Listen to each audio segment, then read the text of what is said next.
Today we are going to talk about the PEP and the UA Scholarship that is a part of the Step Up for Students program in the state of Florida. Now, I know this is a very specific video. However, ironically, this has probably been the most requested video that I make. So here I am, guys. I am going to brain dump everything I know about the Step Up for Students program with UA Scholarship and the PEP program as a homeschool mom who actually has 2 kids on UA, 2 kids on PEP. Actually, one is now moved over to UA, so I've gone through that process.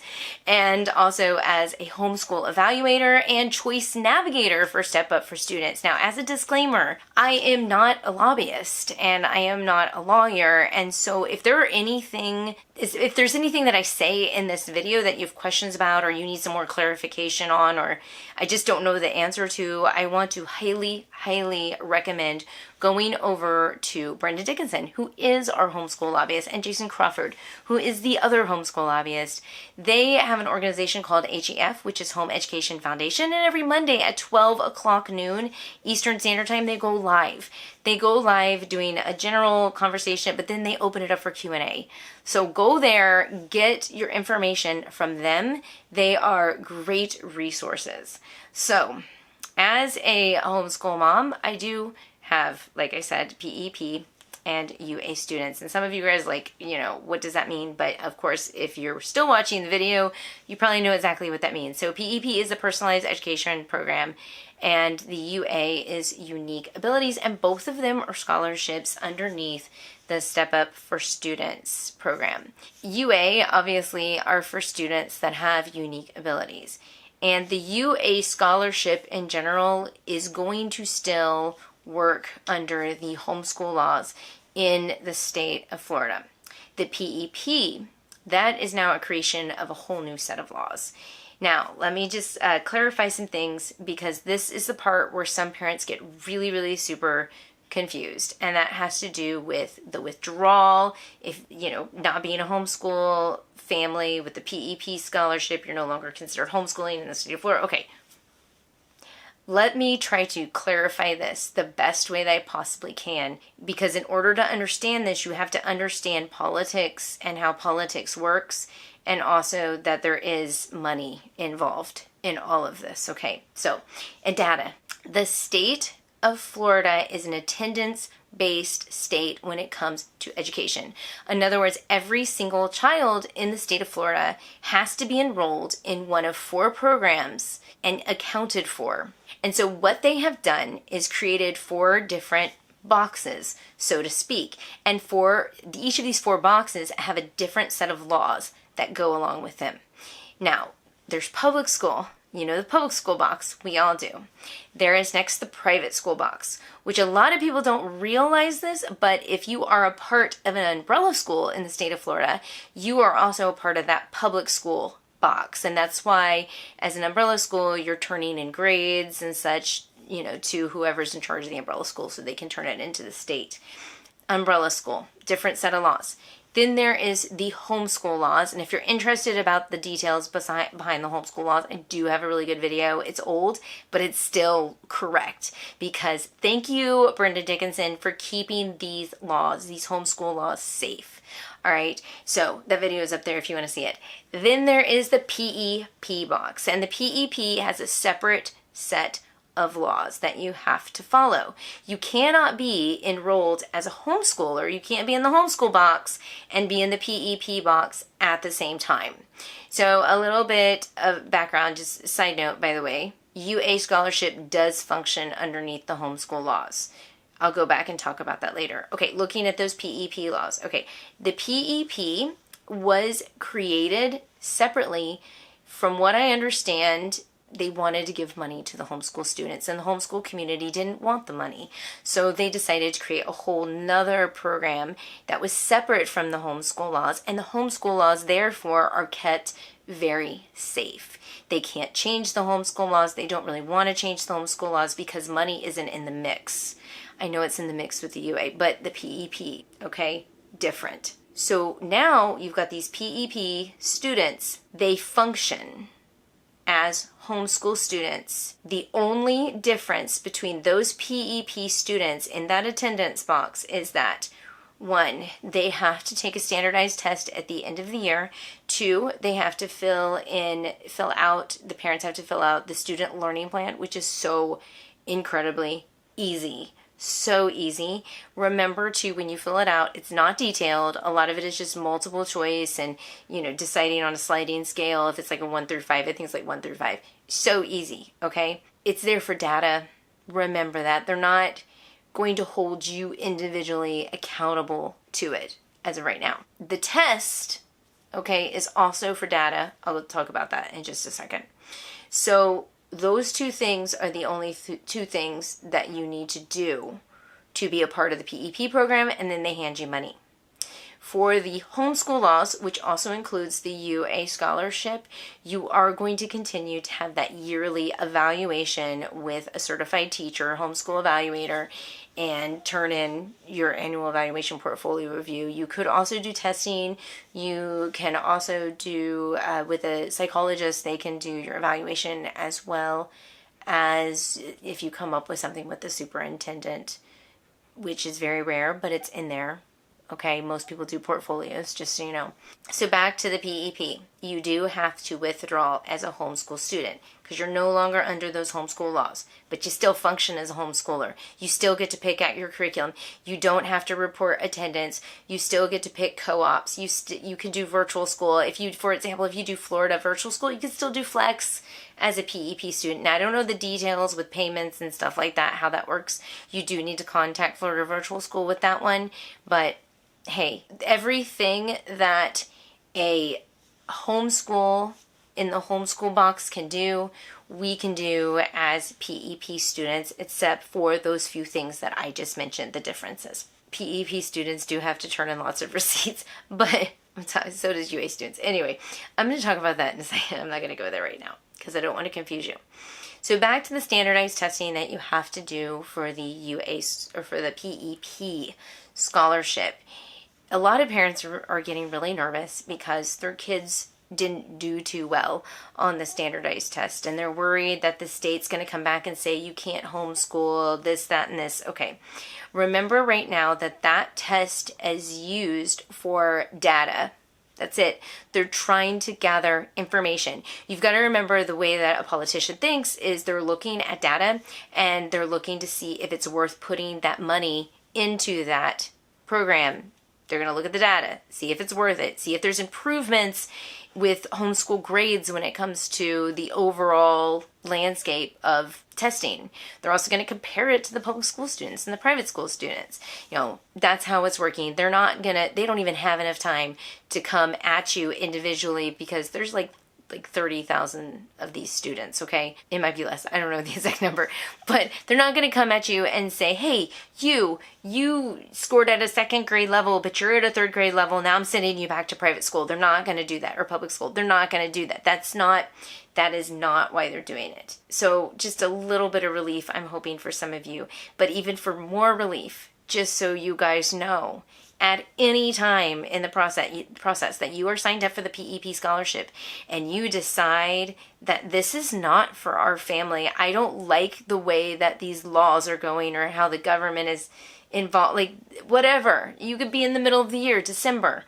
You can pull your kids out of the PEP program, lose the money, and enroll them back into home education, into the home education laws. The homeschool laws are safe. Nobody's touching them. They haven't changed. Keep that in mind if something happens that you don't like and you want to get out. You can get out. It's totally okay. And I almost want to say that's like almost a direct quote from Brenda Dickinson, who is our lobbyist. If you don't like it, you can always go back to homeschooling. So I hope I clarified that part because I know it gets really confusing for a lot of parents. That's like my number one question I get. Looking at what happens, this whole process of getting accepted into the PEP program and the UA program, it can be very stressful. And the way that they drop the funds, they'll drop them in around September and to your account that you have online. And they'll do it by quarters. So they'll drop a little amount and later the 2nd quarter they'll drop them out, 3rd quarter they'll drop them out, 4th quarter. You do have to get everything done. This year the deadline was July 31st. I don't know if it's going to be like that for 2025 or 2026. But you do have to get everything turned in, all the receipts, all the testing turned in by that day. The process of turning in your receipts or buying things, you do have a My Scholarshop online for both UA and for PEP. You go in there and you just shop, and then they just pull the money out. I do that when I have to buy pens and papers and folders and book bags, even furniture.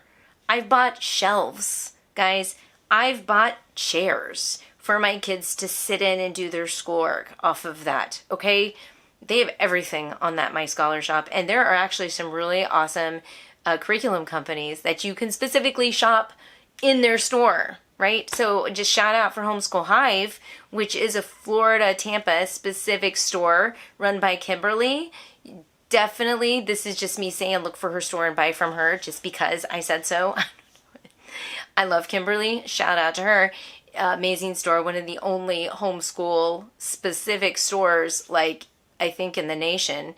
Anyway, she's on there, all right, as well as some other stores. It's an amazing, My Scholarship is amazing. However, they don't have everything, nor do they have services, all right, nor do they have, dance lessons. You can't buy dance lessons in the My Scholarshop.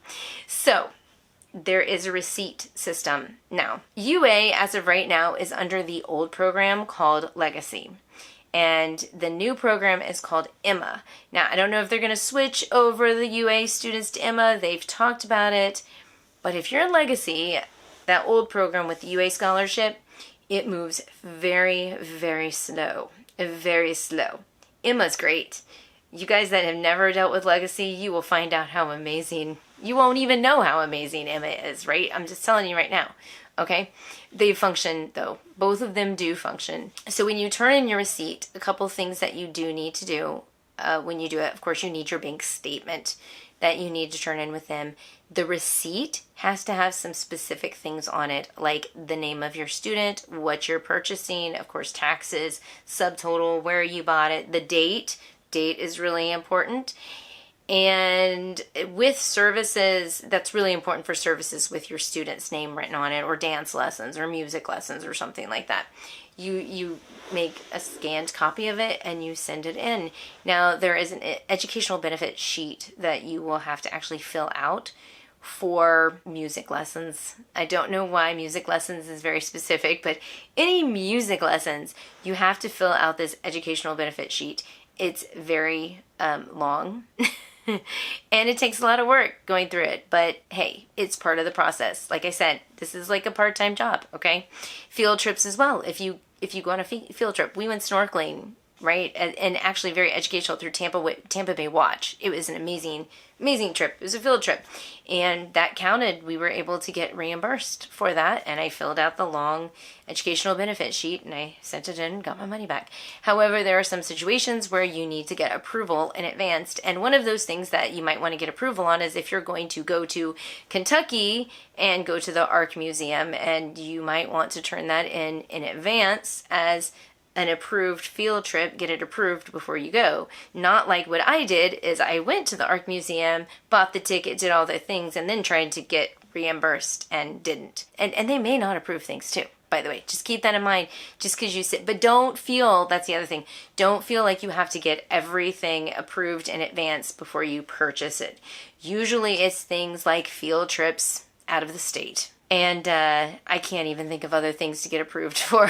Another thing to know is once you get into the system, there are a lot of people, services that are already, their credentials, everything is already in there. They're a provider is what they call them. And there is a drop-down menu that you can find where you can find your provider.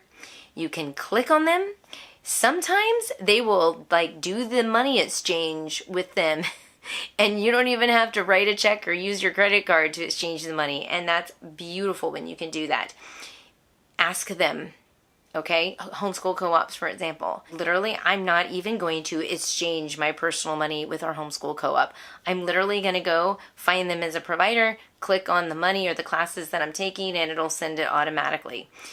There are situations where they are just approved because they have the credentials in the system, and I still have to turn in receipts. But it's faster because they're already approved. I hope this isn't too much for you. I would show you honestly, but there is a lot of private information on that page. So I apologize tremendously that I'm not visually showing you all the details of where everything is. Sorry, but I hope this does make sense, and let me know in the comments if you guys have any questions. A couple other things that it's really important to know, I think, when working with this scholarship in general, is that it does take up to 60 days for you to be reimbursed. And it probably, I mean, there's certain times of the year that it moves slower, sometimes it moves faster. It kind of ebbs and flows on how fast or slow. There's been days where I put in a receipt and the next day I have my money. But there's also been days that it literally takes 60 days for things to get all reimbursed to me. So that's something to think about, because I know a lot of us are using our credit cards and we're spending money that we don't have in hopes that the scholarship will return the money before the due date. You know, it is very stressful, but keep that in mind before you start doing it. Of course, if you have any questions, you can always call Step Up for Students. When you call them, understand that they are outsourced and it is a new program and they are learning all the things. Step Up for Students in general, they are under they have a lot of work. It is not an easy task what they are trying to accomplish. And we have to be patient. We have to show mercy. We have to be very thankful, because this is a blessing. It is a blessing, the scholarship is. But when you do call Step Up for Students and you do have questions, understand they may not know some of these deeper questions. A lot of the stuff that they are handling is just mistakes, money not being reimbursed, things not showing up on the platform. That's the kind of stuff that they're dealing with. Like the problem that I ended up calling was something wasn't being reimbursed and something wasn't showing up on Emma. So that's why I called today. And I was on the phone for an hour, and sometimes that does happen. And you're not on the phone waiting either. They pick up pretty fast. It's just there's so much that you have to go through. It is a part-time job. I know some parents just throw their hands up and they're like, I don't want to do this anymore. It's too stressful. But part-time job, I'm getting paid for it. Like, I don't know, it's a blessing. It's such a blessing. And I am so incredibly thankful that we do have this opportunity in the state of Florida. We are truly blessed, and we are more blessed than ever to have Brenda Dickinson and Jason Crawford on our side. Pray for them as the sessions start to happen in the spring, because as any person that has ever dealt with lobbying and politics, sometimes you have to roll up your sleeves and be ready to fight. And they are fighting for us homeschoolers. And like I said, anything that I said in this video, you have any questions about, you can leave them in the comments, but also do go to Home Education Foundation and ask them these questions too, if you don't believe me, or if I didn't, if you're like, wait, that doesn't make sense what she said, and I don't believe her, check with them. They are where I get my information from. Guys, I do pray for you as we go through this year. I am right there with you with the stress levels, the wondering if I'm ever going to get my money, wanting to talk to somebody who knows what's going on, and to be quite frank, we're still all learning, and we have to lean on each other for this, okay? I get it. It's not easy. But if you do have any questions, leave them in the comments below and I'll do my best to answer them, or email me. I know some of you guys have some private questions. Email them to me and I will get back to you. Probably quicker. All right, thank you guys so much for watching. The links are down below. Also check out my new website that I'm so excited about right now. That link is down below. And actually, here is an interview with Brenda Dickinson. It was a year ago, so she's just starting to talk about it's fun to watch anyway. And thank you guys so much for watching. I will see you in my next video. Bye.